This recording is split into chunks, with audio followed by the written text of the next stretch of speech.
स्वागत है दोस्तों अपने YouTube channel IT technical course में। दोस्तों यहाँ पे आईटीआई पास स्टूडेंट के लिए वैकेंसी निकाली गई है। ऐसे स्टूडेंट जो आईटीआई कर चुके हैं, कोई भी ट्रेड में बहुत सारे ट्रेड के लिए यहाँ पे वैकेंसी निकाली गई है और ये वैकेंसी सहायक लोको पायलट की है। जैसा कि आपको पता है कि रेलवे विभाग ने सहायक लोको पायलट के लिए वैकेंसी निकाला है।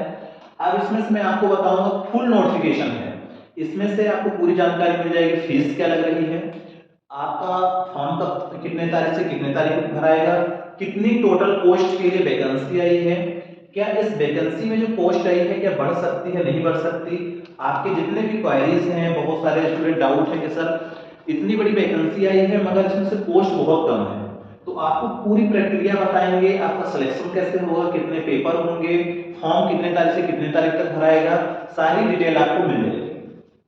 आप लोग चैनल पे नए हो तो इसी तरह की नई नई अपडेट्स जानने के लिए आप लोग चैनल को सब्सक्राइब कर लीजिए, ताकि जैसे ही नई वैकेंसी आए, नई जानकारी मिले तो आपको तत्काल पहुंचा दिया जाए। दोस्तों आप लोग को मैं बता दूं कि ये भारत सरकार रेल मंत्रालय की तरफ से निकाला गया है कि जो रेलवे भर्ती बोर्ड करवाती है। अब इसमें से जैसे कि मैंने बताया था कौन सी पोस्ट के लिए वैकेंसी निकाली गई है, तो दोस्तों ये जो वैकेंसी है सहायक लोको पायलट के लिए, किसके लिए है, सहायक लोको पायलट के लिए वैकेंसी निकाली गई है।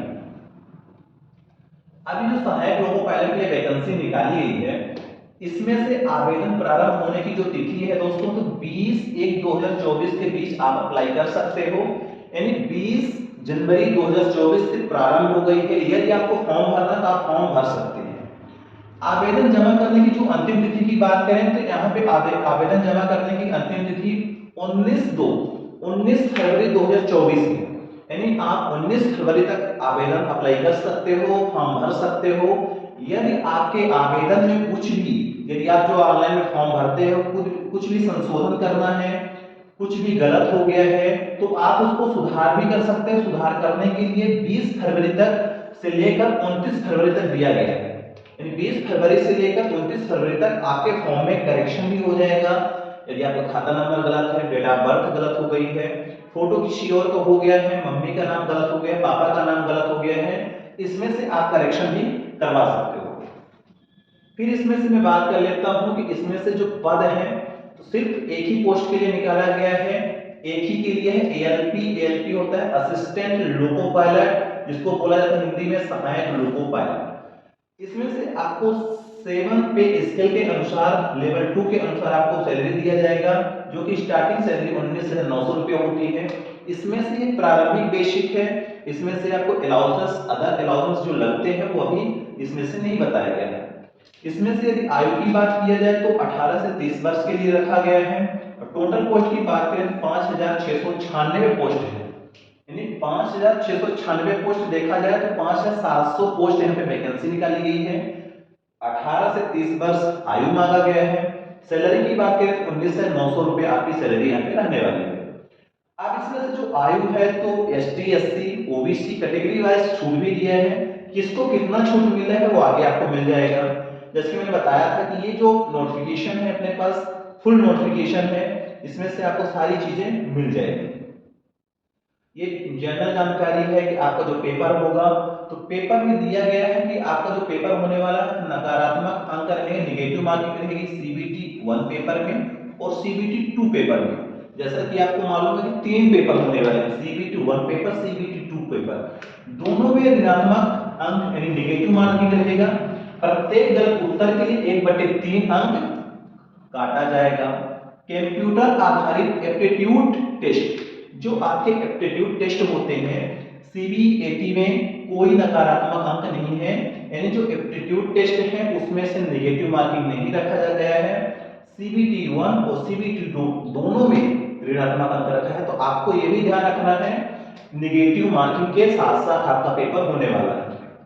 प्रतिबंधित वस्तुएं जैसा कि संचार उपकरण और electronic gadget, mobile phone, Bluetooth, pen drive, laptop, calculator, smart watch, घड़ी, चूड़ियां, चैन, कंगन, श्रवण यंत्र, वॉलेट, पर्स, बेल्ट, जूते, धातु के वस्त्र आदि या पेन, पेंसिल जैसे किसी भी स्टेशनरी वस्तु को ले जा रहे अभ्यर्थी को परीक्षा में शामिल होने की अनुमति नहीं किया जाएगा। तो आपको ये कुछ ना तो जूता पहनना है, ना तो बेल्ट पहनना है, ना तो घड़ी पहनना, ना तो कंगन पहनना है, ना तो बाली पहनना है, ना तो कुछ भी नहीं पहनना भैया। आपको एक सीधा शर्ट पैंट पहन के जाना है, ना तो पेन ले जाना है ना पेंसिल ले जाना है। आपको ई कार्ड जो ई जनरेटिव एडमिट कार्ड रहेंगे, सिर्फ आपको वही लेकर प्रवेश पत्र में जाना पड़ेगा प्रवेश परीक्षा में, नहीं तो ये कोई भी आपको अलाउ नहीं है। क्योंकि रेलवे विभाग है, रेलवे का आपको पता है कैसा पेपर होता है, क्या क्या चीजें को मना करके रखा है, सारी चीजें आपको पता है। फिर इसके बाद जनरल इंस्ट्रक्शन आपको दिया गया, सामान्य निर्देश। ये जो नोटिफिकेशन है इसको टेलीग्राम चैनल पे मैं डाल दूंगा, आप वहां से देख सकते हैं। सीबीटी, सीबीटी 2, सीबीटी 1 जो पेपर होंगे, डीबी का वेरिफिकेशन कैसे होगा, पूरी प्रोसेस आपको इस फुल नोटिफिकेशन में दिया गया है, आप इसको देख लेना। इसमें से जो मेन चीजें हैं जो आपको समझना बहुत जरूरी है फॉर्म भरने से पहले, तो आपको ध्यान में रखना है। फिर जैसा कि आपको मेडिकल फिटनेस के लिए दिया गया है कि मेडिकल फिटनेस के मानक क्या क्या रहेंगे। मेडिकल फिटनेस में शारीरिक रूप से हर तरह से फिट होना अनिवार्य रूप से होना चाहिए। चिकित्सा मानक A1 आना चाहिए। दूर की दृष्टि यदि आंखी के देखा जाए तो 6x6 बिना फॉगिंग टेस्ट वाले चश्मे के, प्लस 2D स्पीकर नहीं होगा। निकट दृष्टि SS 0.6 0.6 बिना चश्मे के, और colour vision, binocular vision, field of vision, night vision, mesopic vision आदि के लिए टेस्ट पास करना होगा। तो ये मेडिकल फिटनेस के लिए ये सारी प्रक्रिया कराई जाएगी। मेडिकल फिटनेस के लिए सारी प्रक्रिया आपको क्लियर रहेगी तभी आप लोग फॉर्म भरना, अन्यथा फालतू के लिए पैसा मत बर्बाद करना। वेबसाइट कौन सी है, जैसे कि मालूम है indianrailways.gov.in पर आप जाकर सीधे अप्लाई कर देना। अप्लाई करने के लिए मेरे टेलीग्राम पे चैनल पे लिंक भी दिया है, डिस्क्रिप्शन पे भी लिंक दिया है, कहीं से भी अप्लाई कर देना। जितने भी लोग भारत के हैं, राष्ट्रीय नागरिकता दिया है, उम्मीदवार को या तो होना चाहिए भारत का नागरिक या नेपाल का नागरिक या भूटान का व्यक्ति या तिब्बती शरणार्थी जो भारत में स्थायी रूप से बसने के इरादे से 1/1/1962 से पहले भारत आ गया था। ये 3-4 देश हैं जो भारत, नेपाल, भूटान, तिब्बत के लोग अप्लाई कर सकते हैं इंडियन रेलवे में, क्योंकि अलग अलग जोन की वैकेंसी है, अलग अलग जोन से आप अप्लाई कर सकते हो।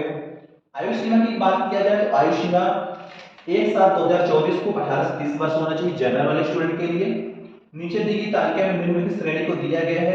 एसटी, एससी, ओबीसी उम्मीदवार के लिए 5 साल का छूट दिया गया है, यानी कि ओबीसी के लिए दिया जाए 3 साल के लिए छूट दिया है, एसटी एससी के लिए 5 साल, ओबीसी के लिए 3 साल का छूट। एक्स सर्विस में अभ्यर्थी जिन्होंने सत्यापन के बाद 6 महीने से अधिक की सेवा पूरी कर ली है उसके लिए 3 वर्ष छूट। एक्स सर्विसमैन ये ईडब्ल्यूएस के लिए बताया गया 3 वर्ष, एनसीएल के लिए बताया 6 वर्ष, एसटीएससी के लिए 8 वर्ष की छूट दी है जो कि आर्मी से रिटायरमेंट आदमी है। ऐसे अभ्यर्थी जो रेलवे में ग्रुप डी और ग्रुप सी रेलवे में स्टाफ में न्यूनतम 3 साल की सेवा के साथ साथ निरंतर अलग अलग समय में न्यूनतम 3 साल की सेवा के साथ सेवारत रहे, उनकी आयु 40, 43, 45 साल तक रहेगी। 40 साल ईडब्ल्यूएस जनरल की, ओबीसी के लिए 43 साल, एसटीएससी के लिए 45 साल उनके लिए रखा गया है। ये सारी चीजें हो गई। रेलवे संगठन, कैंटीन सुविधा, ये सारी चीज आपको पढ़ते रहना चाहिए। जन्म तिथि के बारे में बताया गया है। फिर इसके बाद आपको मैं बता देता हूँ कितने रुपए पैसा लगने वाला है। पैसा यदि यहाँ पे देखा जाए तो आपके लिए सीबीटी पेपर यदि में उपस्थित होना चाहते हैं तो 500 रुपए लगेगा। इस शुल्क में से 400 रुपए की राशि बैंक शुल्क काटकर वापस कर दी जाएगी, मतलब 500 रुपए भी कटेगा। फिर बोल रहे हैं रिटर्न देंगे, देता है या रेलवे विभाग नहीं देता भी कंफर्म नहीं है, बट ये बोल रहा है अभी तो 500 रुपए आपसे ले लेगा, बोला 100 रुपए हम रख लेंगे, 400 रुपए में से जो बैंक का ट्रांसफर का चार्ज कटेगा उसके बाद मैं आपको वापस कर दूंगा। उसी तरह एसटीएससी वालों के लिए, एक्स सर्विसमैन के लिए 250 रुपए है, उनका भी वापस करेगा। 250 का यह शुल्क प्रथम चरण सीबीटी में उपस्थित होने पर, आपने प्रथम चरण सीबीटी में उपस्थित होने पर लागू बैंक शुल्क की कटौती के साथ साथ वापस कर दिया जाएगा। ये रेलवे विभाग का नियम कहता है, देख लेना लिखा हुआ है, ध्यान दें। केवल सीबीटी 1 में भाग लेने वाले उम्मीदवार को ऊपर बताए अनुसार उनकी परीक्षा शुल्क का रिफंड मिलेगा। जो स्टूडेंट सीबीटी 1 में केवल भाग ले रहा है उनके लिए ये रिफंड है, जो दोनों का पेपर देखे उसके लिए रिफंड नहीं है।